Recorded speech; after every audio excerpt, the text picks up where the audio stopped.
Welcome everyone. Today's lecture we are going to look at stresses and how do you define stress at a point in a lot more detail than what you have learned in your solid mechanics class. You already know what a stress is. You also know that there are like two types of stresses, normal stresses and shear stresses. Stress is essentially a force divided by area. Okay? And you have learned it for some fairly simple cases. But in this lecture, we will look at the stress as a second rank tensor. Okay? How you construct the stress matrix, what are the properties of the stress matrix, and so on. Okay? So before we go into the lecture, I would like to kind of state what the objectives of this lecture are. The first thing that you're going to do, which is very important, is to define a stress cube at a point and identify the different stress components with the correct sign and the subscript. So this is something that you may or may not have paid much attention in your solid mechanics class. But in this class, this is a very important concept. And this is something that you will take with you to your design class, which is a 342 class. Okay. The second thing that we will also look at is essentially the complementary property of shear. How essentially you can reduce the number of independent components in the stress matrix from 9 to 6 using the complementary property of shear. Okay? So let's get into the lecture. So here we're going to look at something very broad and like very general. Of course, you can always tailor it to the specific cases that we encounter in the class later on. Okay? So now assume that you have a body like here. Okay, some arbitrary shaped body that is subjected to multiple forces, F1, F2, F3, and multiple moments, M1 and M2. Okay. Now, under the action of all these forces and moments, let's assume that the body is in equilibrium. Okay, it can be either static or it could be moving at a constant velocity. Okay, but let's assume that it is under static equilibrium.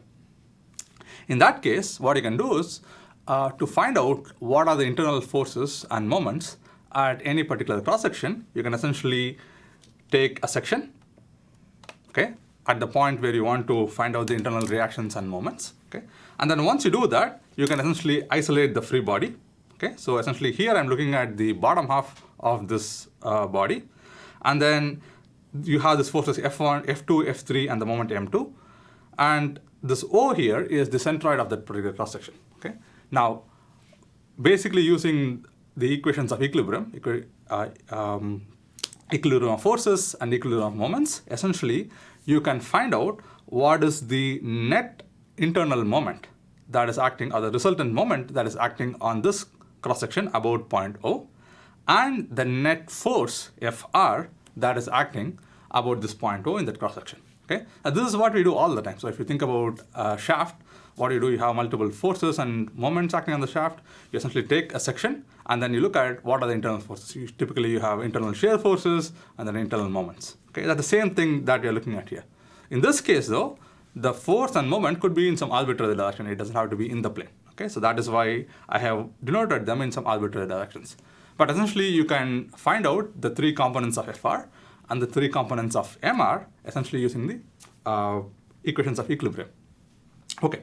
Now, this resultant force and resultant moment actually develops because a large, like essentially an infinite amount of infinitesimally small forces act along the entire cross-section. Okay? So that is something that you must keep in mind. This Mr and Fr is not because of a single force and a single moment that is acting at point O, but rather they are essentially coming from a distributed force that acts along the entire cross-section. And the distributed force at every point could be in a different direction and it would have a different magnitude. Of course, how you calculate them is beyond the scope of this class, but you can take my word that every point in this cross-section essentially has small forces acting on them in different directions. They could be the same or they could be different, and the directions could also be the same, but they could also be different. Okay? So that's something that you must keep in mind. So essentially, every point in this cross-section has some force acting on that. Okay. Now what we're going to do is, we are going to look at one specific point on this cross-section, okay? And that is defined by this infinitesimal area delta A. So it's a really small area. And say somehow you are able to find out what is the force that is acting on that particular area, okay? that we denote by delta F. Okay, so it's an infinitesimally small area, and delta F is an infinitesimally small force. Of course, this delta F has components in the x, y, and z direction. Okay, so the other thing that I also want to point out is that this area, delta A, lies on this cross section, so that the normal to this particular area, delta A, is actually the y-axis. Okay, so that is something that also we keep in mind. Okay, so by some means, say we know what this small area delta A is, and we know what the small force delta F that is acting on that area, due to all these larger forces that are acting on the entire body. Okay, say that we have done this. Okay, now once you have found this delta F, then we can start defining what the stress components are on this particular area. Okay, what are the stresses that are acting on this area delta A? Okay, and that is how we define stress at a point. Okay, so what we do is that we know this delta F. Okay, what the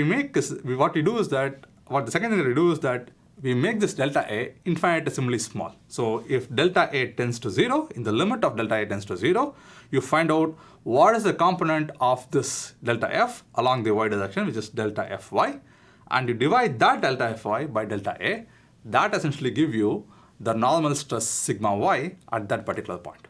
Okay, so sigma y, of course, is same as sigma yy, and I'll get back to this subscripts in a moment. Okay, and the same way, you look at what is the force delta Fx acting at that point or acting over that area delta A, and divide by that delta A, again at the limit where delta A is tending to 0. And that essentially defines your tau yx. Okay, and tau yz is essentially the same thing, where instead of using delta Fx, you're using delta Fz. Okay, so limit delta A tending to 0 of delta Fz divided by delta A, that is your tau yz. Okay. Now, there are a few things that you must keep in mind. So this delta A is at a particular location. If I move this location to, say, a point somewhere here, then my delta F is going to be different.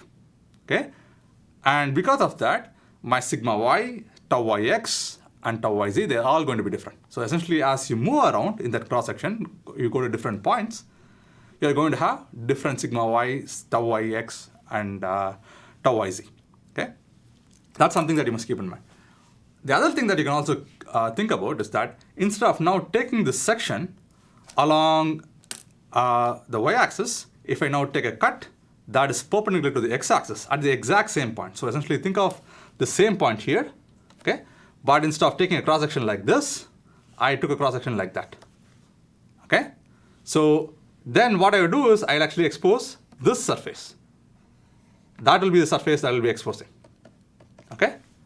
And I can do the same thing. I can actually pick up a point in that surface, okay?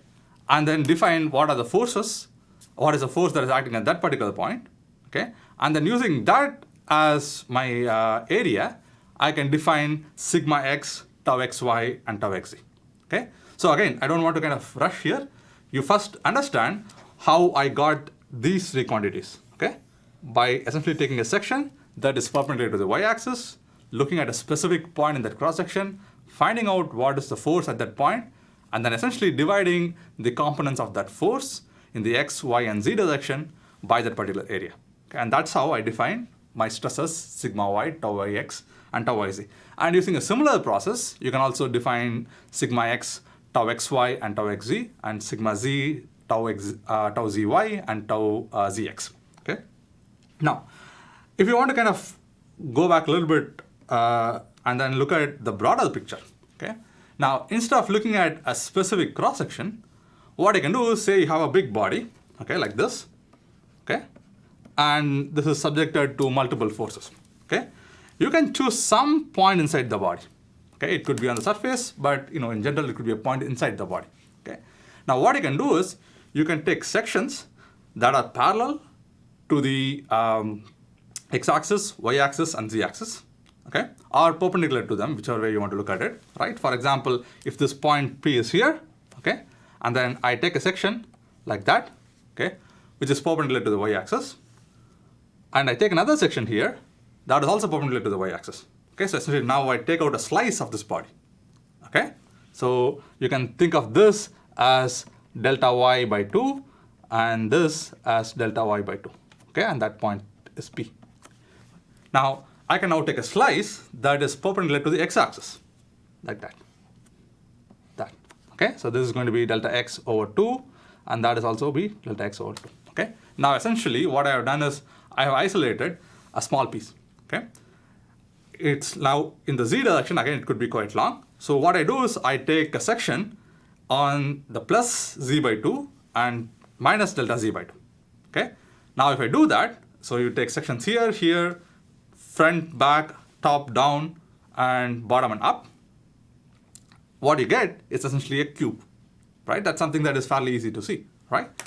So what I have done is I have this huge body that is subjected to multiple forces and moments.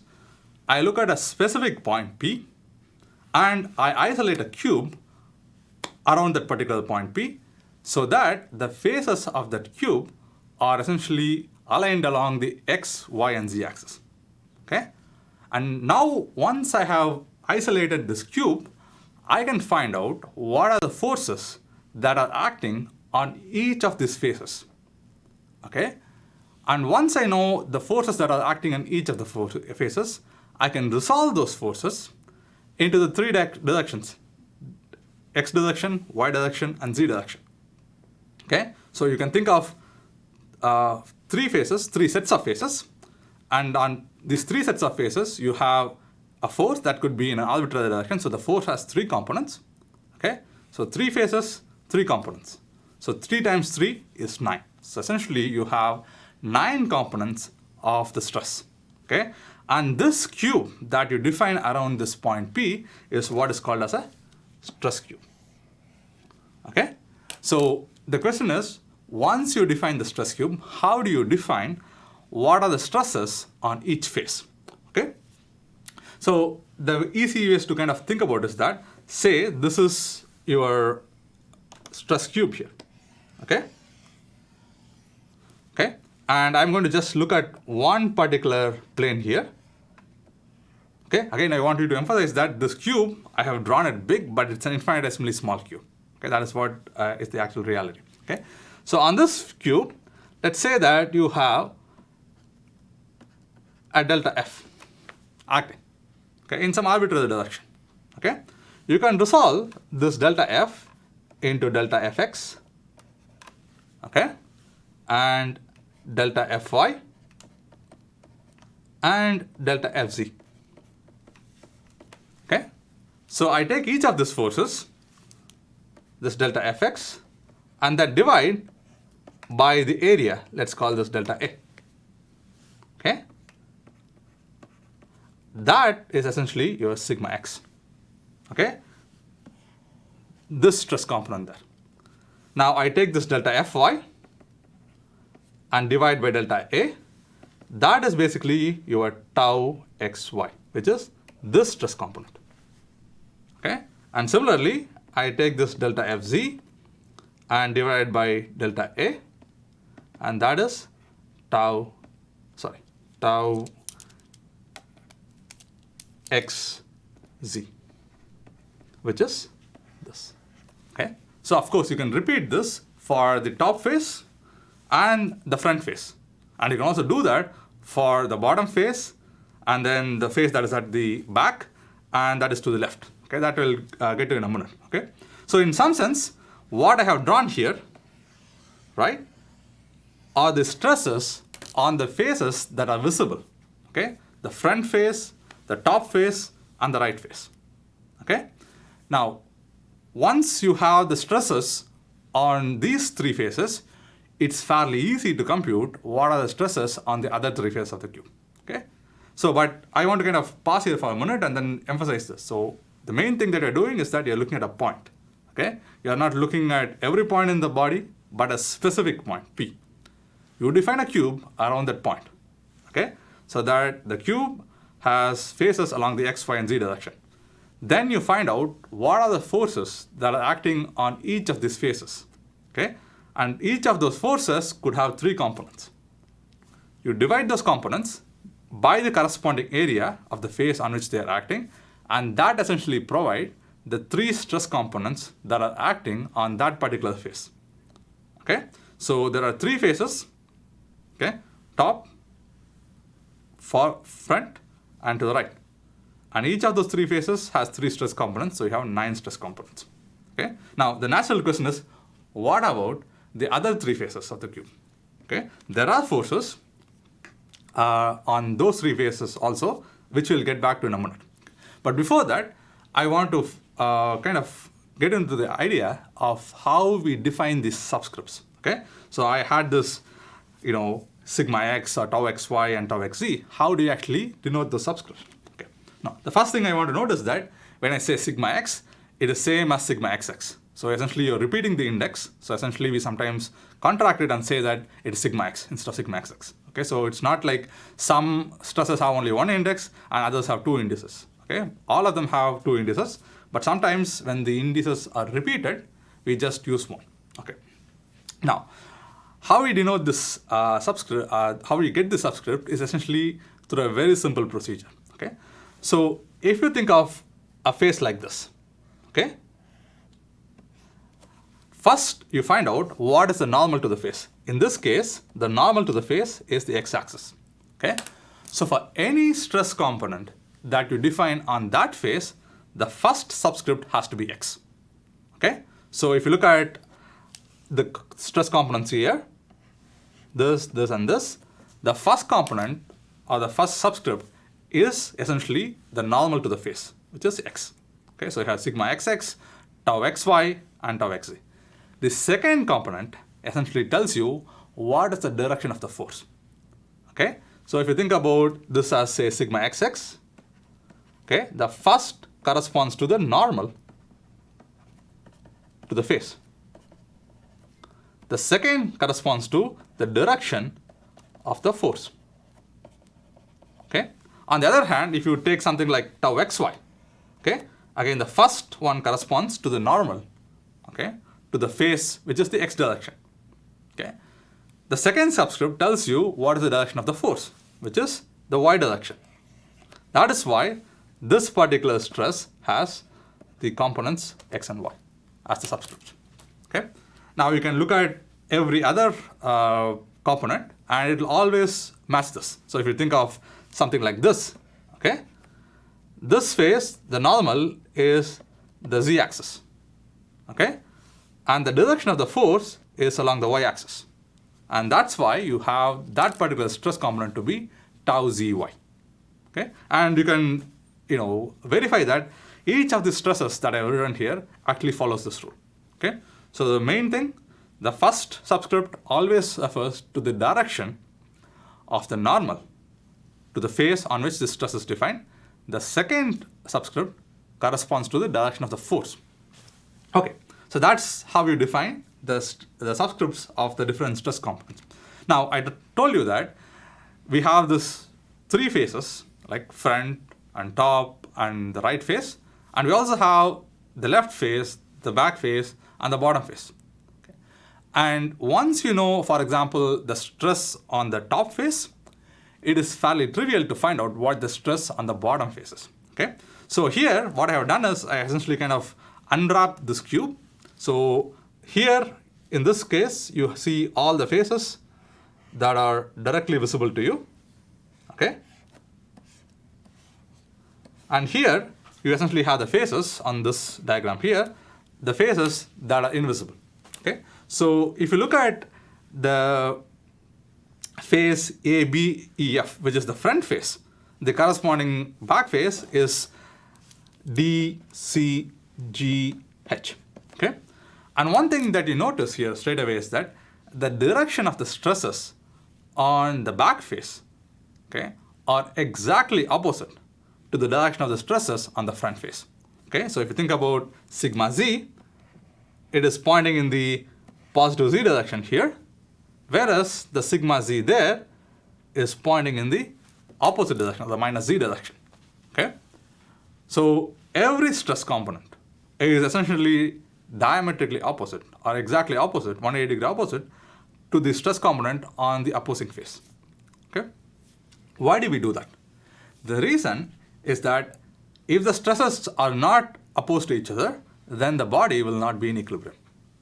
Okay, so this notion comes from the fact that this particular cube is also under equilibrium. Something that I think you might have forgotten is that when you say a body is in equilibrium, every point in the body is in equilibrium. So if you define any particular control volume and then look at the forces acting on that particular control volume, the force and moments, they have to balance out. Okay, so even if you take an infinitesimally small cube about a point P, that cube also has to be in equilibrium. So that is why the sigma z on the back face, which is dcgh, is exactly opposite to the sigma z on the front face, which is abfe. Okay? Now, it also means that the stresses, as we have defined, whether it's on the front face or a back face, they must have the same sign. Okay? So in this case, the way I have drawn the sigma z, if you think about it, the normal to that face, ABFE, is the positive z-axis, and the way in which I have drawn sigma z, the direction of the force is also in the positive z direction. So which means that sigma z is positive. Okay? On the other hand, if you look at this face DCGH, the normal to that face, or the outward normal to that face, is the minus z direction. Okay?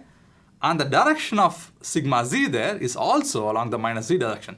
So the normal is minus z, the direction of sigma z is also along minus z, which means that it is considered positive. Okay? It's minus of minus, which is positive. The same thing you can look for something like tau zx. Okay?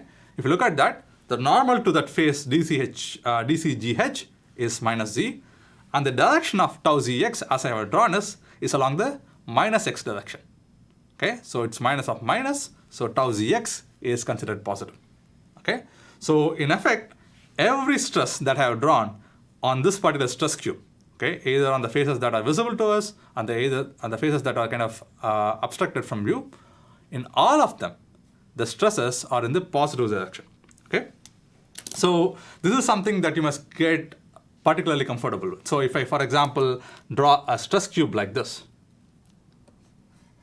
okay, let me just draw that, okay, and then let's say I say this is sigma x, and that is tau xy, and that is tau xz. Okay, you must be able to say that, okay, this sigma x is positive because the direction of the force is along the positive x direction, and the direction of the normal to that face is along the positive x direction. On the other hand, this tau xy is negative because the direction of the normal to the face is the positive x-axis, but the stress is along the minus y-axis. Okay, so this is a negative stress, a negative tau xy.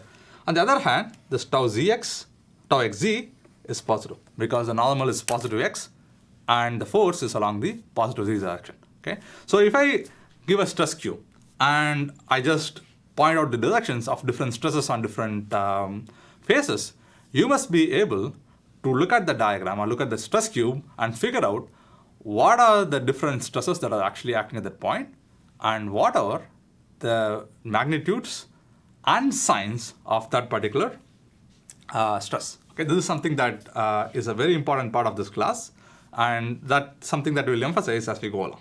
Okay? Okay, so now that we have defined all the stress components, you can define what is called as a stress matrix. Okay? So the stress matrix is usually denoted by the symbol sigma in square brackets. Okay? And it is a 3x3 matrix and is composed of 9 components. Okay? Sigma x, sigma y, and sigma z, which are the normal stresses, those are along the diagonal. Okay, so again, just to remind you, sigma x is same as sigma xx, and sigma z is same as sigma zz, and so on. Okay, so these diagonal components of this matrix are the normal stresses, and the shear stresses are the off-diagonal components. So let me use a different color here. So these off-diagonal components here, those are the shear stresses. Okay, so if you look at the first row, for example, it basically has all the stresses that are acting on the face that has the normal to be the positive x-axis. Okay, so it's sigma x, tau xy, tau xz. So the first subscript for each stress component is x. Okay, and if you look at the second one, it enumerates all the stresses that are acting on the face whose normal is the y-axis. So tau yx, sigma y, and tau yz. Okay, that is how you form the stress matrix. So the second stress matrix has 9 components, and stress is what is known as a second order tensor. Okay, your force is a first order tensor, which is also a vector, and then you have tensors of the third order and fourth order and so on. As we go, higher up, we will probably look at some of these things. Okay, so this is the main thing that you want to know. Stress matrix is composed of 9 components. Okay, the diagonal components are all normal stresses, and the off diagonal components are the shear stresses. Okay, now we said that the 9 components of the stress matrix, but in reality, it is not 9 independent components, and that comes from what is called as the complementary property of shear. Okay, so here I have considered a somewhat simpler case. I am considering a case where there are no stresses in the z direction. So if you look at this particular cube here, on this face A, B, E, F, and the back face D, C, H, G, there are no stresses. Okay, so all sigma z, all components that have z in the subscript are 0. Okay, so essentially this is what is called as a 2D stress state. So essentially you have stresses only in the xy plane. So you can essentially take a cube like this, okay, and then condense it to essentially a square. Okay, so and if you look at the square, there are no stresses that have a z component. You only have sigma x, sigma y, and tau xy and tau yx. Okay, only 4 components. Okay, because all the components that involve the z direction are 0. Now, the reason that we consider something like this is because it makes our analysis a little bit simpler. Okay, now consider this particular case here. Okay, you have a stress cube, which you can think of it having a unit dimension in the z direction. Okay, so then if you look at what is the moment equilibrium of this particular stress cube about this point O, and then we take the moment about the z-axis. Okay, so now if you look at sigma x, the force due to sigma x, which is going to be sigma x times delta y, which is the distance here, or the length here, times delta z, okay, which is here, that is not going to have any moment about the point O, because the force due to sigma x is essentially passing through the point O. So the normal stresses sigma y and sigma x do not contribute to the moment about point O. Okay. Before I go any further, I also want to emphasize that we are looking at moment equilibrium. Okay, so you don't multiply stresses by the distance, you multiply forces by the distance. And to find out what is the force due to a stress, you have to multiply the stress by the area over which it is acting. So in this case, for example, if you look at sigma x, it is essentially operating over this area BCGF. Okay, and the length of that area is delta z, and the height of that area is delta y. So the area is delta y times delta z.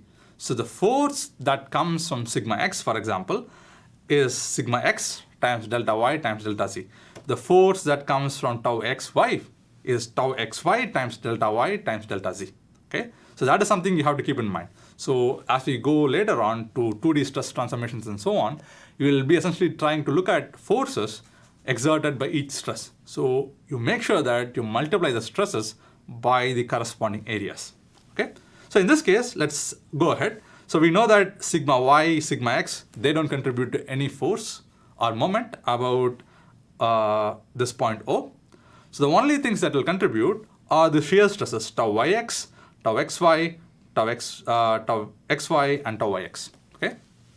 Now, this tau xy, for example, okay, operates over an area delta y times delta z. So that is the force due to that. Okay, that is the force. okay, say due to this tau xy. Okay? And if you look at how far it is acting from the point O, that is going to be this delta x divided by 2. Okay? So the arm for that force, this distance here, is delta x over 2. Okay? And that is how you get this moment here.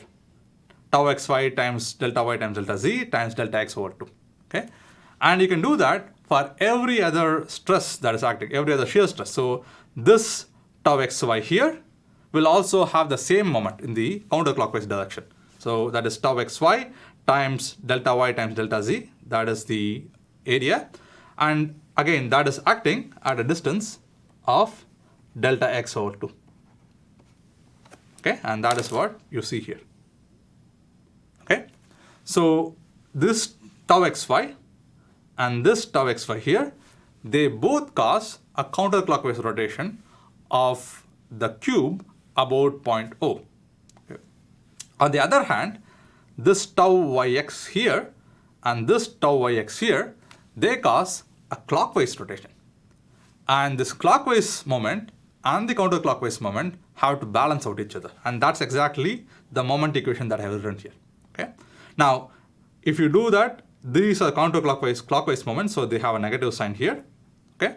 And then if you simplify this expression, what you find is that this tau xy is same as tau yx. Okay. So we did not make any other assumption. Okay. We just assume that there are no stress in the z direction, and that actually is not so important also. Even if you assume stress in the z direction, it doesn't matter. Okay. But in the simplified case, we didn't make any specific assumption about what tau x should be, or sigma x should be, or sigma y should be. This is a general case. And we arrive at this conclusion that tau xy is same as tau yx. Okay. So what it means is that there are not 9 independent components of the stress matrix, but only 6, because tau xy is same as tau yx, tau xz is same as tau zx, and tau yz is same as tau zy. So the 6 shear components are actually comprised of only 3 independent components: tau xy, tau yz, and tau xz. That's it. Okay. So this property is what is called as the complementary property of shear. So tau xy and tau yx are essentially the same. So if you interchange the subscripts, the value of the shear stress doesn't change. Okay. And the other thing that I want you to notice is that if you look at this tau yx and tau xy, they always point towards each other.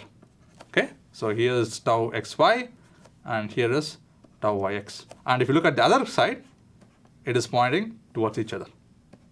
So this is tau xy, sorry, this is, yeah, that's tau xy, and this is tau yx. Okay.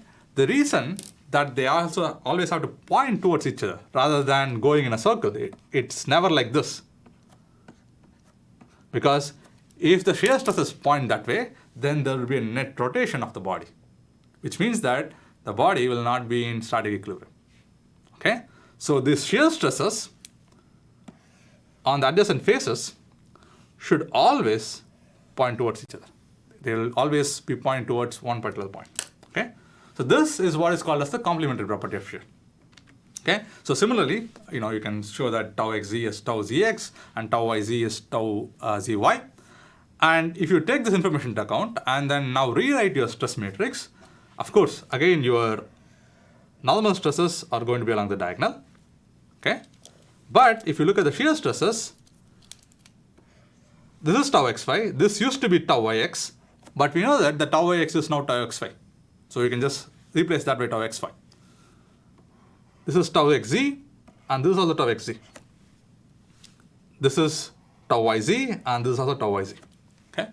So essentially, if you look at any component aij, it is same as aji, which means that the stress matrix sigma is a symmetric matrix. So it is not just a 3 by 3 matrix, it's a symmetric 3 by 3 matrix, which is an important property that we will use when we look at stress transformations and so on. Okay? So 2 main things in this class. The first thing you need to know is how to define a stress cube around a point, and then identify the different components with the correct sign and the correct magnitude and the correct subscript. The second thing that you learned is that the stress matrix is a 3x3 matrix. It's a second order tensor, but it's a symmetric tensor or symmetric 3x3 matrix because of what is known as the complementary property of shear.